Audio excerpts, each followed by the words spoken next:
નમસ્કાર મિત્રો, તો સ્વાગત છે તમારું દેવ ન્યૂઝવાલા ચેનલમાં। તો મિત્રો, હાલ જ હમણાં એક મોટી ખબર બહાર પાડવામાં આવી છે કે હિન્દી ફિલ્મના ફેમસ હીરો એવા ગોવિંદા કે જેમને ઘૂંટણમાં ગોળી વાગી છે અને હાલ તેઓને આઈસીયુમાં મૂકવામાં આવ્યા છે।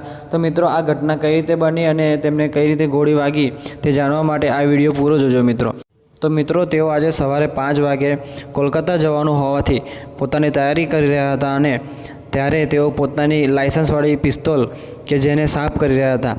સાફ કરતાં તેમનાથી પોતાના હાથે જ પોતાના ઘૂંટણમાં મિસફાયર થતાં તેમના ઘૂંટણની અંદર ગોળી વાગી છે અને તેઓને હાલ હોસ્પિટલમાં આઈસીયુમાં દાખલ કરવામાં આવ્યા છે અને ડૉક્ટરો દ્વારા આ ગોળી કાઢી લીધી છે।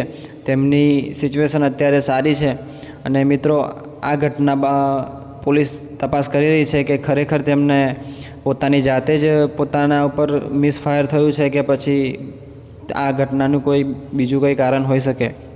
તો મિત્રો, આ રીતે તેમને પોતાના પગમાં ગોળી વાગી છે અને તેઓ અત્યારે હાલ હોસ્પિટલમાં દાખલ છે। તો મિત્રો, આવી રોજ ન્યૂઝ જોવા માટે મારી ચેનલને સબસ્ક્રાઈબ કરવાનું ભૂલતા નહીં અને વિડીયોને લાઇક જરૂર કરજો। જય હિન્દ, જય ભારત।